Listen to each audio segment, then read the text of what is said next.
On Flickering Dreams this week, I've just come back from a week's holiday where I haven't seen a single new film. So taking the strain this week will be Andy Godfrey and Emma Sewell, and they'll be reviewing the following films: Mission Impossible Dead Reckoning Part 1, Elementals, the new Disney Pixar film, Insidious, The Red Door, the fifth in the Insidious franchise, a zany French film called Smoking Causes Coughing, Wham, a new film on Netflix about the great boy band, and finally Run Rabbit Run, also on Netflix, and a horror film. Also in the latest in our regular feature of reviewing the best films, in our humble opinion, of particular directors, we go way back in time and look at the films of the great Billy Wilder. This is Flickering Dreams.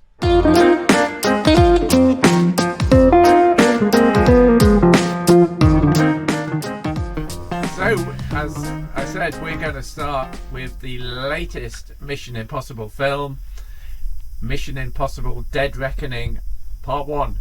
And no spoilers, guys, because I haven't seen it. I'm going to see it on Saturday night, so I don't want any spoilers for this one. As you know, I have my head buried in a box of popcorn every time that trailer has been shown for the last year and a half. So I don't want any last minute spoilers. Right. Yeah. So, Andy, I think you're going to introduce this one for us. Yes. So, where I come from, 7 is regarded as the perfect number. We'll find out if we think Mission Impossible is regarded as the perfect film. Here's a clip. This is our chance to control the truth, the concepts of right and wrong for everyone for centuries to come. You're fighting to save an ideal that doesn't exist. Never did. You need to pick a side. So do you want to lead off on this? I'm hoping you're going to say it's as good as the last 3, but I honestly didn't think it was as good as the last 3. In fact, for me, Fallout is the best of the bunch so far. I had a few problems watching this, one of which is, knowing it's a 2-parter, I was never convinced that any of our heroes or our leads were in any real danger, despite the fact that they were in perilous situations. So for me, there was a lack of tension. There was a lack of that sort of suspense. What's going to happen to this character? No, that particular character's got to be okay because there's another film coming. Secondly, for me, we have had films recently where we've seen fights on top of trains. So Skyfall, Indiana Jones, we get one of those in Mission Impossible. We've had films recently where we've seen car chases through Rome. Spectre had a car chase through Rome. Fast X had a car chase through Rome while they were chasing a bomb, okay. This has got a car chase through Rome. It didn't feel particularly original. It didn't feel that it was particularly offering anything new to the genre. There is one moment which I won't describe, Bob, and I'll be interested to see if you pick on it, when I just sat back in my chair and went, I can suspend disbelief till the cows come home, but no, this is not happening. And it happened. Even with me suspending disbelief, no, that's not right. So I had some problems with it. I mean, it's a really good story. By the way, haven't we seen a film recently about 2 pieces of one object that have been separated and need to be joined together? Same basic plot. Didn't feel that original. I love Tom Cruise. I love Simon Pegg. I love the Mission Impossible series. They messed about with the theme tune. Too many drums on Lilo Schifrin's classic TV theme tune. It was too bombastic for that theme tune. I just didn't feel there was anything particularly new or original or suspenseful about what is a good action film. I mean, I think it's a good action film, but it didn't get my heartbeat up at all. It didn't get my pulse racing for those reasons. Okay. So, Emma, you also like your action movies. Be interested to know which is your favourite of the recent Mission Impossible films as well, but did you rate this one? I did. I really enjoyed this one. Probably Fallout was my favourite up until this point, but I have to say, unlike Andy obviously saying, it's a 2-parter, and stuff's not going to happen. I actually, going in and knowing it was a two-parter made me less annoyed, because obviously we had, Across the Spider-Verse, Fast X, Million, whatever it is, all two-parters that actually I didn't know until I was watching it were two-parters, and getting to the end and then finding that out was supremely annoying. So actually I really appreciated it being done this way.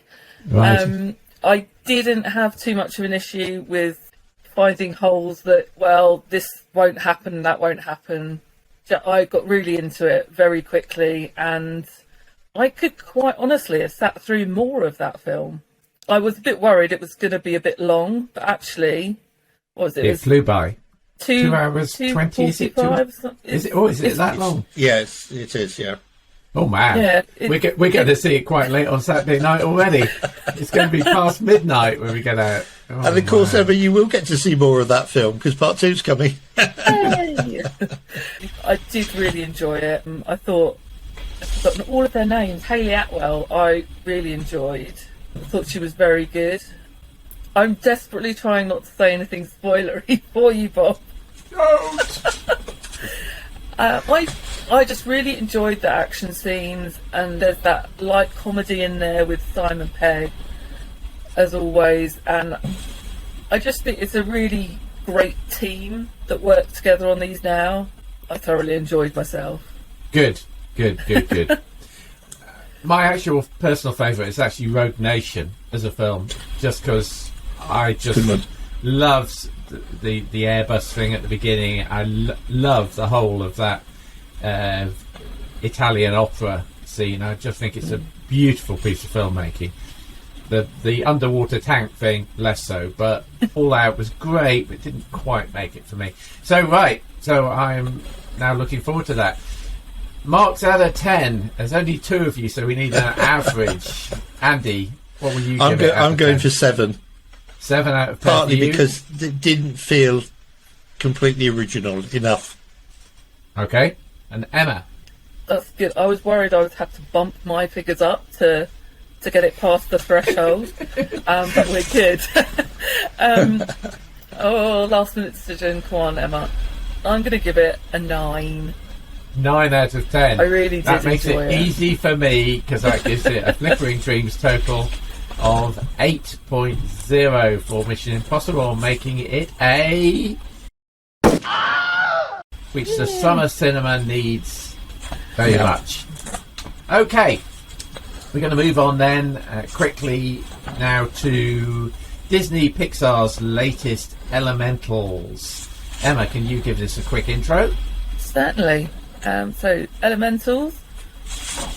What if elements had feelings? Here's a clip. Well, we all live by one simple rule. Elements cannot mix. The pipe squished me all out of shape. Dang. That's better. Oh. This, I read, I think, that had the lowest opening weekend for any Disney Pixar film, which implies it was rubbish. Would you share that view? Or is it just people listening to bad reports? I do not share that view. It was very good.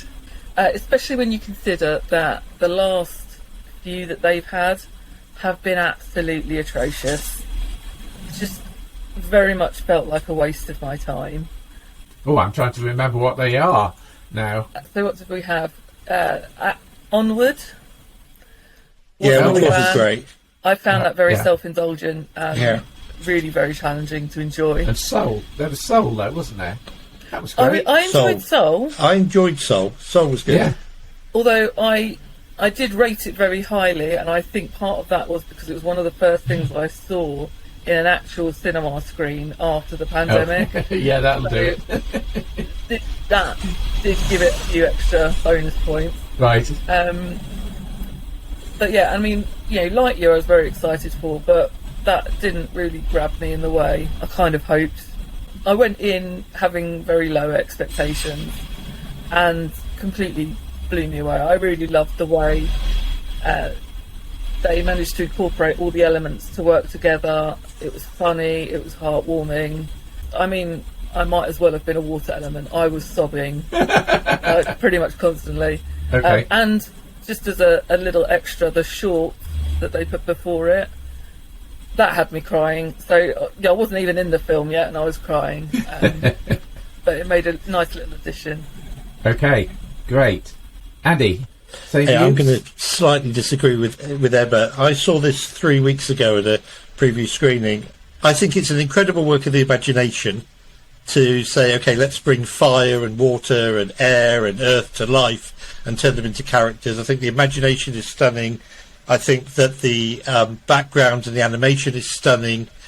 But the story, for me, was all too predictable. It's a tale as old as time. It's Beauty and the Beast.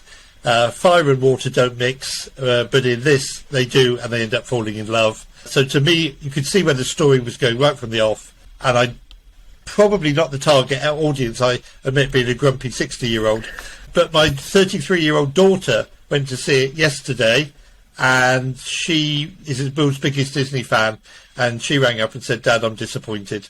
It wasn't that great." She loved the little cartoon, the animated feature at the beginning of the film, the 10 minutes of revisiting Carl and the characters from Up. Love that. I love that as well. And as you say, Emma, I'd like to see what happened, because it did leave us on a bit of a cliffhanger, so I assume we'll get to see what happened next to Carl. But as for Elemental is concerned, for me, one of the best things about it was Thomas Newman's score, which I thought was rich and vibrant. It was a really stunning soundtrack. It's okay, but it's not Pixar at its best. Okay.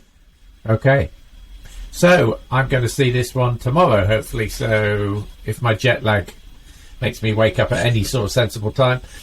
Scores on the doors. Andy, what did you give this one? Another 7. Another 7. Okay, that's not bad. And Emma? I'm going with an 8.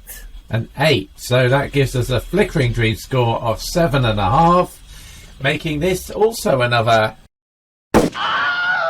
I have to say, my daughter and her kids went to see it, and they greatly enjoyed it as well. So, ignore the haters. Get out to your cinema with the kids / grandkids and go and see Elemental.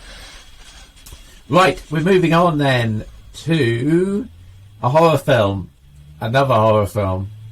Insidious, The Red Door. I think I'm right in saying this is the 5th in the Insidious franchise story. Yeah. So, Andy, do you want to introduce this to us? Yes. Father and son bond in a paranormal universe. Here's a clip. Why don't you drive Dalton to college? You still have a few weeks before your students show up, right? Just an idea to reconnect. I know it's been tough with you, too. The balance of light and dark is what we're after. Draw an experience that defines you. When I was 10. I was in a coma. But I don't even remember being sick. I mean, this is one where I have to kind of think, yawn. Is this really worth going to see? Is there anything different in this Insidious film, Andy? For me, no. Totally forgettable.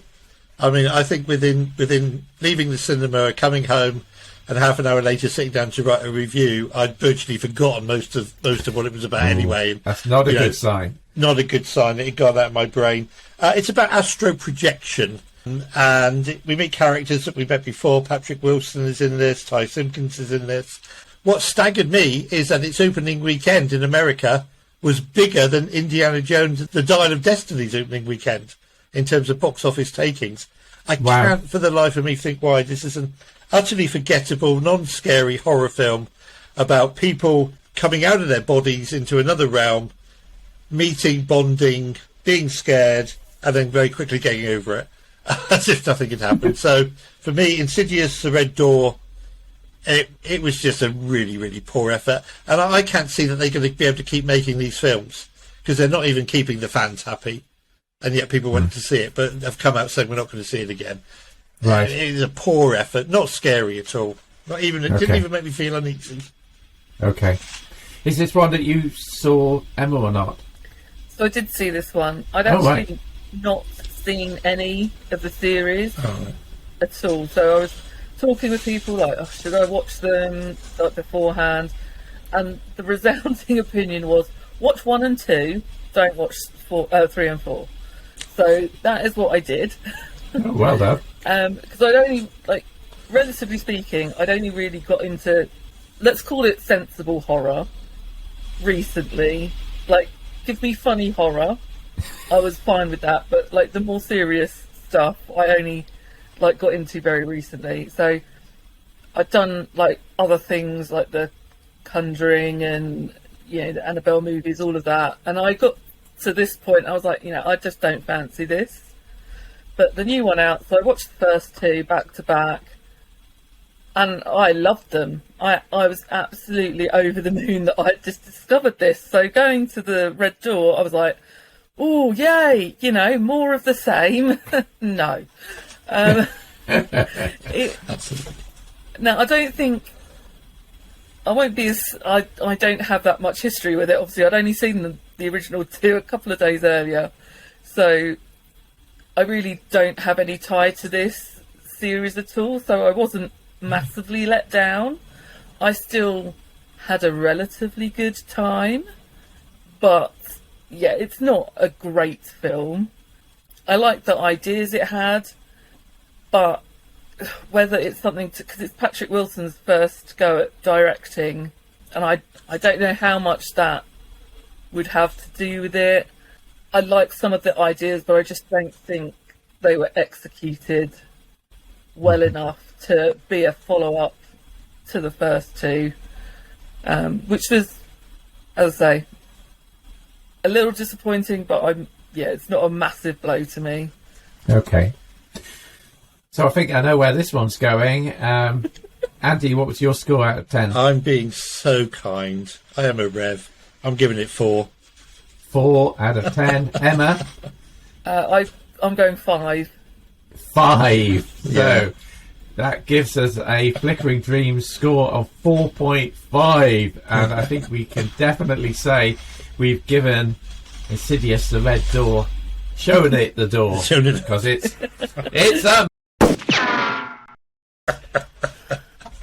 man. Okay, so we're going to move on to something completely different, as Monty Python would say, and this is smoking causes coughing. I mean, smoking causes a lot of things beginning with C, but coughing as well, no doubt. Who's going to introduce this one? Well, Emma. That's me. Genuinely, I don't know how to introduce this. It's mental. So what I wrote down was the movie that happens when you mix Captain Planet, Teenage Mutant Ninja Turtles, Power Rangers, an average budget B movie, and tobacco. Here's a clip.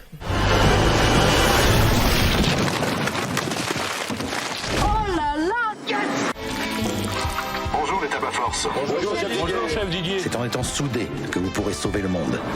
J'avais prévu de passer du temps un peu avec mes gosses, en fait. C'est un ordre, vous partez immédiatement. Yeah, I mean, I saw the trailer for this and I was thought, what on earth? What on earth? Is it still in cinemas, by the way? I haven't actually, other than seeing a preview I couldn't get to. I'm not sure I've actually seen it, 'cause it's French subtitled, isn't it? Yes, yeah. So I don't think it's actually come out yet, because we had a Cineworld Unlimited screening where I saw it. I think that would be when Emma saw it as well. Right, one very, very independent cinema in Bristol that has it. Nowhere else has it, but I can't remember if that was not very mainstream. This one. Yeah, 7th of July. It came out last week, so I just think it's got a very limited distribution. So you'd be lucky to actually find that, unless it drops onto streaming. So Emma, what did you make of this? Well, so you've got, I mean, the basic premise is it's a group of 5 superhero-ish vigilantes who have the power of tobacco. And as I said, Power Rangers, Teenage Mutant Ninja Turtles, that is the sort of enemy they're fighting. You can absolutely picture it. It's just so weird. What is it like? Who knows? Is it like Monty Python or? No, it is like a serious movie that's just terrible, but they've done it that way because that's what they're aiming for. And yeah, so basically, you know, they start in a fight scene, but they're not really being a very cohesive team, so they have to go on a retreat to get better acquainted with each other and, you know, get back into the rhythm of it. And then another bad guy comes along and potential end of the world scenario. So it's them dealing with all of this, the relationships between everyone in the team, and a fantastic little robot.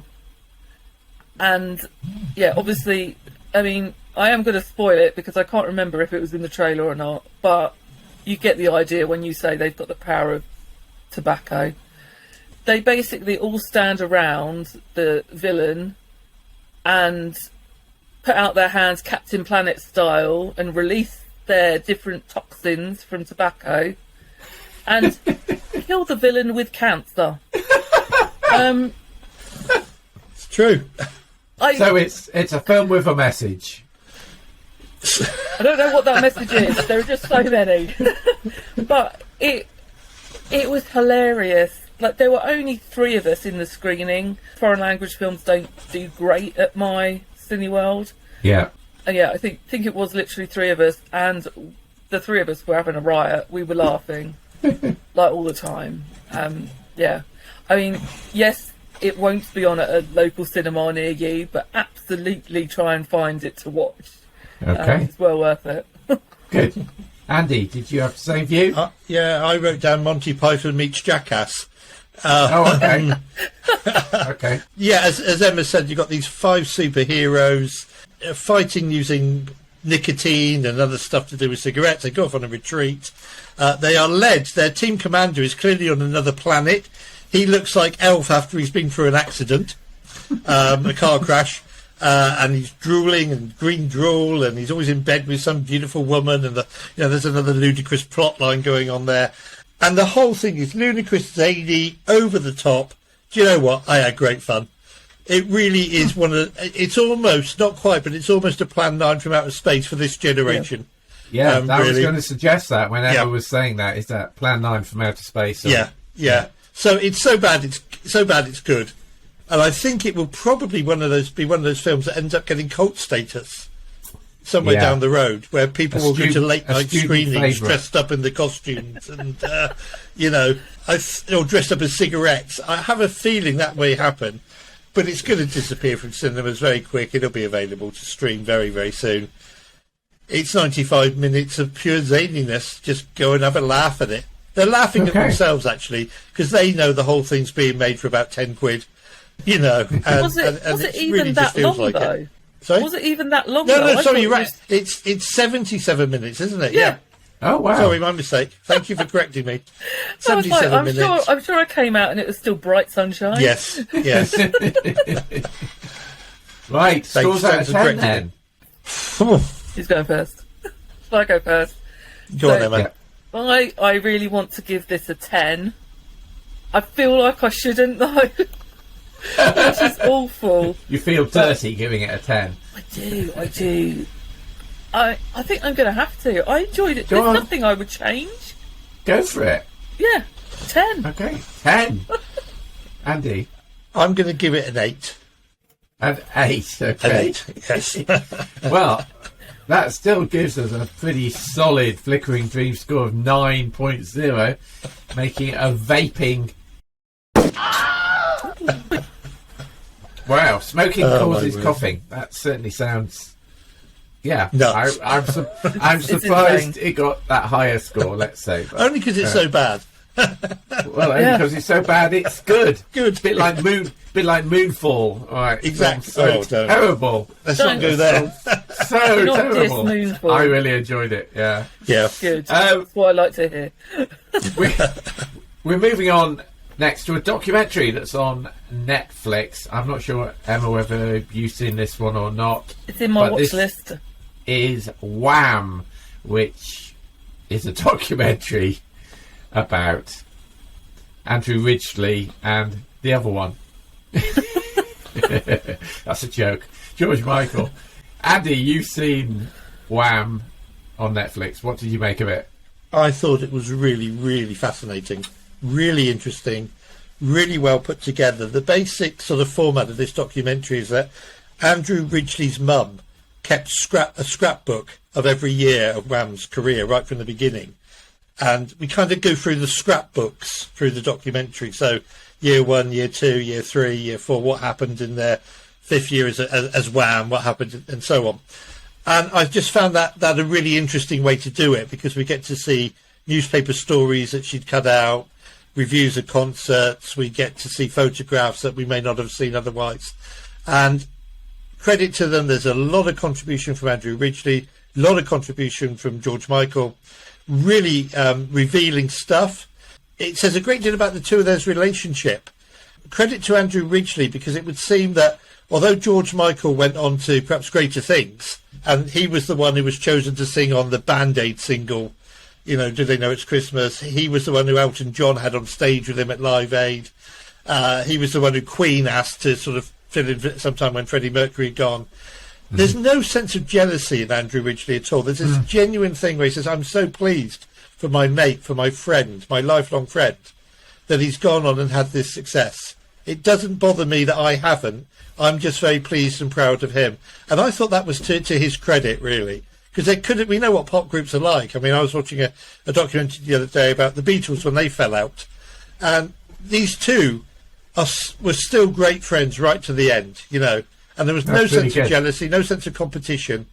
I love learning the story behind some of the songs. So, for example, Wake Me Up Before You Go Go, they'd had a particularly rowdy party one night, and Andrew Ridgeley had gone to bed drunk, and he'd scribbled a note which he pinned on his bedroom door, which said, "Don't wake me up before you go."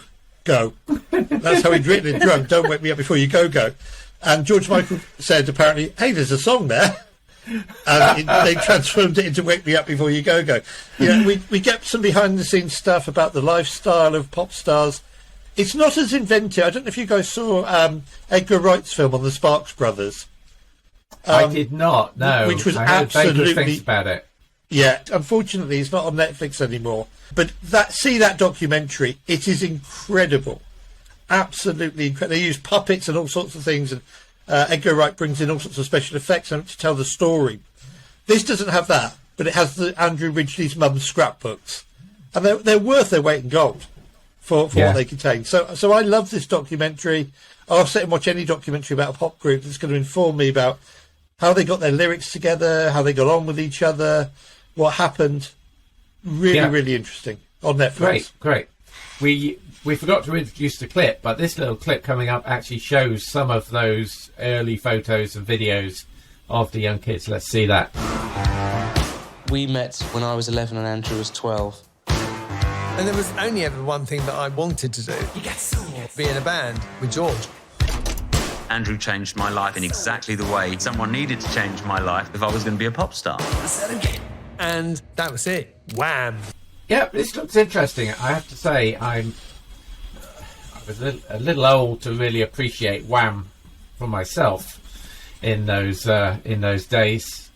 But no, as a documentary, it's certainly, as you say, interesting seeing the relationship between the two lads. It's just you to score this one, so we're relying on you. Andy. I find documentaries really hard to score, if I'm honest. But certainly for entertainment value and for value of what I learnt, 9, definitely. 9 out of 10. Yeah. Okay. Yeah. Making definitely. Wham on Netflix yes. Yeah. Good stuff. Okay, the last film we're going to look at, again, I think we're back with you, Andy, and that is another horror film on Netflix, I think, called Run, Rabbit, Run. Do you want to introduce this clip? Okay, so Sarah Snook plays Sarah, a single mum. She's very excited because her daughter's about to turn 7. She's got big plans for her daughter's 7th birthday, but suddenly everything starts to go wrong. I had a sister. Her name was Alice. What was she like? She liked animals. She'd find wild rabbits and bring them home. You're so cute. I love you. She went missing when she was only 7. I'm 7.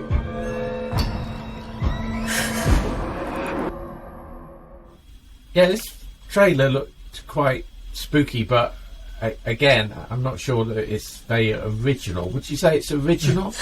It's not that original in terms of this is about a subject of possession, but it is a very creepy, chilling film. I was more unsettled watching this than at any moment during Insidious, The Red Door. And I was watching it at home in the dark, and it really does create a genuinely creepy atmosphere. So basically, Sarah and her little girl Maya are quite happy, mother and daughter living together. It's Maya's 7th birthday. The day after Maya's 7th birthday, she says to her mum, "Stop calling me Maya. My name is Alice. I am Alice." She starts behaving badly at school. She starts drawing very weird pictures to do with skeletons and death scenes, and nobody can figure out what's going on. And this isn't a plot spoiler because I checked the trailer. We later learn that Alice was Sarah's sister. Now, I'm not going to say any more than that about the plot. But Maya, 7 years old, keeps insisting, "I am Alice. You must treat me as Alice. Why aren't you letting me in Alice's bedroom when they go back to the family home? I want to play with my toys." "You can't play with those toys. They're Alice's." "No, they're my toys, you know." And I thought it genuinely, it's not an original story, but I thought it generally told the story really well. Sarah Snook is fantastic as yes. the increasingly bemused and anger and confused mum. And I thought little Lily Lavtori, who plays the little girl, wow, you know, what an actress. She's going to have a great career, I think, ahead of her. She certainly started it out with a really good performance. So I enjoyed it. I don't know if I would have wanted to pay to go out to the cinema to see it, but seeing it at home on Netflix, you know, with the curtains drawn in a dark room, really passed the time nicely. Yeah, it's good. Good. Okay. Score out of 10? 8. I'm going for the 8 out of 10. Okay. Yeah. So again, just based on Andy's result for that, Flickering Dreams score of 8 also makes Run Rabbit Run a decent major hits today. I think it's only been Insidious, I think, that has fallen short this week, which is probably a good thing, isn't it?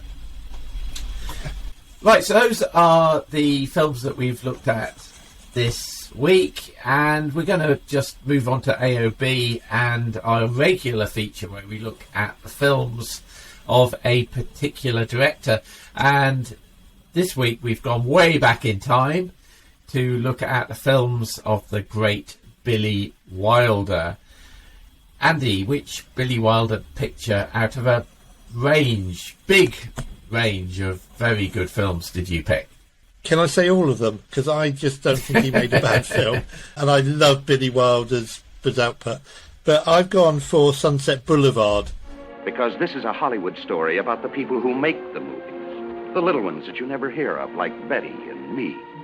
The great ones like Cecil B. DeMille. All those who knew Norma Desmond, a strange woman who left her mark on all of us, who crossed her path. I'm a sucker for Hollywood movies about Hollywood, and this perhaps is the ultimate Hollywood movie about Hollywood. So we open up with a swimming pool in a big house on Hollywood Boulevard. There's a dead body lying in the pool.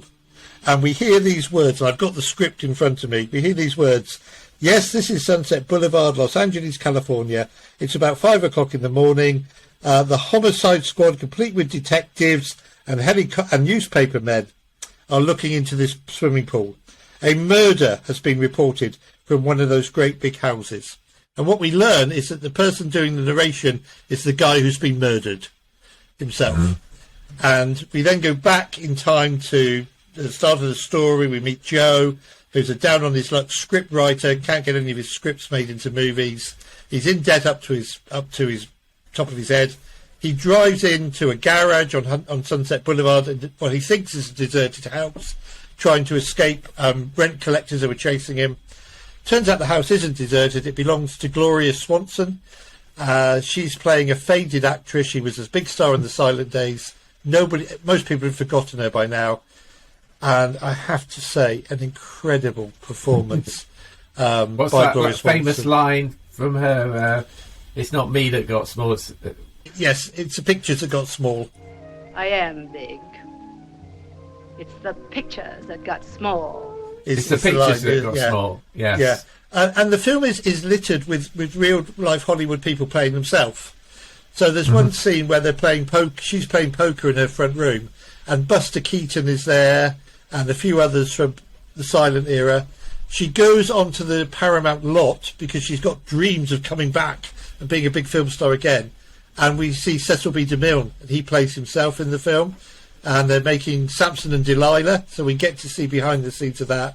And then, of course, there is this central relationship between this ageing film star and this young guy who she really entraps in her world. And he stays entrapped because she's giving him money and new clothes and everything else. Eventually, when the time comes for him to leave, well, he ends up in the swimming pool telling us his own story. Billy Wilder had incredible imagination. I think he's the third greatest director for me after Hitchcock and Spielberg. And I just love Sunset Boulevard. A dead man lying in a swimming pool telling us how he got there. Fantastic piece of imagination. Very good. Very good. Yeah. Emma, I know you're a lot younger than us old crinkly bastards, right? But which Billy Wilder film did you pick? So, as I would imagine, a lot of the younger audience they might be in the same position as me. I have only seen one film, and thankfully I thought it was amazing, and that is Some Like It Hot. You the replacement for the bass and sax? That's us, and I'm Daphne. This is Josephine. Yeah. I'm Sugar Cane. Hi. Sugar Cane? Yeah, I changed it. Used to be Sugar Kowalczyk. You're Polish? Yes. I come from this musical family. My mother is a piano teacher, my father was a conductor. Where did he conduct? On the Baltimore and Ohio. Oh. Probably, if you asked anybody, even if they're not a great movie fan, they would be able to tell you something about this film. So obviously it's two musicians who witness a crime, and to escape they end up disguising themselves as women and joining an all-female band who are off on a bit of a tour, and it's just hilarious.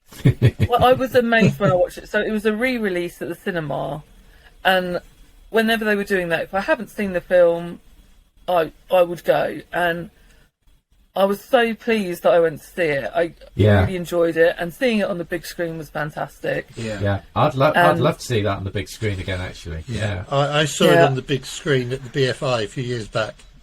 And, of course, arguably the most famous closing line in movie history. Very much as so, well. Isn't it? Nobody's perfect. Hilarious. Yeah, it's a hilarious closing line. Yeah. I mean, obviously, like, stories from behind the scenes say that it was a terrible production just because of Marilyn Monroe and everything that went on, with her on set. I don't want you to think I'm a drinker. I can stop anytime I want to, only I don't want to, especially when I'm blue. Yeah. The finished product was just so much fun and so entertaining. The differences in them, acting as their female versions as hilarious, and that's because, you've got the shy, demure type, and that was because he wasn't comfortable being a man acting as a woman. Yeah. And it came across that way, and I just think that actually... That was Tony Curtis, wasn't it? Yes, yeah. Tony Curtis and Jack Lemmon. And Tony Curtis, you have to look at Tony Curtis. He was a big kind of movie star, butch movie star of the time. So you can kind of think that's a bit of a risk, isn't it, for Tony Curtis to go into that film, maybe? Yeah, I think, what was it? I wrote it down because I couldn't remember his name. Osgood Fielding, who is enamoured with, I want to say Daphne, but I might have picked the wrong name. Just that whole story just amuses the hell out of me. He is such a funny character actor. I can't actually remember the name of the guy now. Yeah, I can't remember now. But he is brilliant. It is brilliant. And Marilyn Monroe might have been going through some serious problems, but boy, oh boy, as a man watching her perform some of her musical numbers, she certainly had something, didn't she? I mean, she's absolutely impressive, doesn't she? Yeah. Such a sad story. Marilyn Monroe ended up the way she did, and if only she'd had found a proper man to kind of love her, as it were, and She might still be with us. You never know. She might still be. Yeah, she might still be with us. Conceivably. Yes. Yeah. I mean, that's another great choice. I mean, there are so many great Billy Wilder films, aren't there? Like The Apartment and Double Indemnity. Double Indemnity. Yeah, the one I've gone for is a war film, and that is Stalag 17. Hey, Margot, wait for me! What is it? Let me go! They'll shoot you. Let me go! Let me go! They'll shoot you, animal. I don't care. Let me go!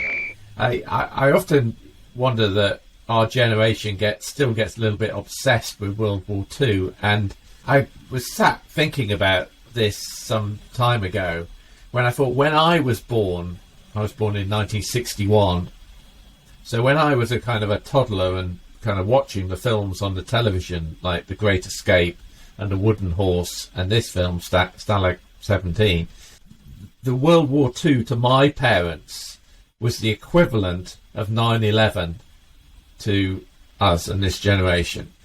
And that's very hard to get your mind around, that the whole country mobilised and sent all its menfolk, or most of its menfolk, off to war on the other side of the world, and this massive, massive upheaval happened, far bigger, affecting everybody than 9/11 ever did for our generation. But that was their kind of perception of where the war was on the timeline. And I often look at these films and think they must have been so massive, some of these films, because they kept getting trotted out all of the time. Dam Busters as well. Dam Busters, Wooden Horse, Stalag 17, The Great Escape a little bit later on. But this is a real classic war movie, and it has set entirely in a German concentration camp. It features William Holden as the star in quite an unpleasant role. I mean, he is basically the stool, the kind of wheeler-dealer spiv guy who's working with the Germans to get goods and contraband for his own kind of good. He's the one who has all the cigarettes and all of the booze and all of the stuff in his kind of case. So he's quite an unpleasant character for William Holden, who was a star to play. Maybe Billy Wilder kind of went for these stars to get them out of their kind of comfort zone a little bit. And it also has Otto Preminger, which is a very interesting piece of casting for the director, the famous director, who plays the Oberst von Scherbach, who is the commandant of the camp and the nasty German guy. And a very young Peter Graves, coming back to Mission Impossible again, the original TV series. A very young Peter Graves plays the security officer in the barracks as well. So there's some very famous faces in there who are really good. What's interesting, I think, with Wilder is, as well as being quite a tense war movie, he also infuses it with a lot of humour. And some of the scenes are genuinely still funny. Some of them don't work. There's a very, very annoying American officer who is supposed to be a stand-up kind of impersonator, and he does these impersonations of Cary Grant and so on. I mean, I know they're Cary Grant, but as a character, God, I would have wanted to punch him and stick him down the first tunnel and fill it in. He was very, very annoying. So some of the comedy clearly worked in the at the time this film was made. When was it? 53, I think, was it? Yes, 1953. Some of the comedy works, some of it doesn't work quite so well today, but there's still a level of kind of camaraderie in the relationships between all of these people within the bunkhouse. And it's got all of those tropes that you see coming up again in The Great Escape, which are no doubt based on reality about the fact the tunnel is under the hot stove and you move the stove out of the way with the bedboards, and all of this communication stuff going on, and trying to get from one part of a camp into the other part of the camp, in this case the Russian women's quarters, which is over the other side of the barbed wire. So it's just a beautifully put together film. Even though it's in black and white, it really stands the test of time, I think, as a really great film on its own. So, Emma, you've only seen one Billy Wilder. This film is actually available in its full length on... you can buy it to rent on Solent, but it's also on YouTube. I found the whole film, so I basically played it off YouTube and cast it to my TV. But it's well worth watching. Some great acting performances and a very interesting script. As is Sunset Boulevard, Emma, which is arguably the greatest Hollywood movie about Hollywood. You need to see that. I have to say, as well, it did sound very interesting, and they both are great. Write it down on my list. Yeah. Good. So there's only 3 of us here because Scott is away sunning himself with his good lady in some Spanish city, which looks delightful. And he'll probably come back in a couple of weeks as suntanned as I am. But that is our Flickering Dreams for this week. And my thanks to Andy Godfrey of Sorted Magazine and Konnect Radio, and Emma Sewell from Emma at the Movies on Twitter. And that's our Flickering Dreams. We'll see you again shortly. Thank you, guys. Thank you so much for listening or watching Flickering Dreams. You can find the video version on YouTube and the audio version on all major podcast platforms. And don't forget to subscribe so you can get each of the weekly episodes as they are released. We'll see you at the movies.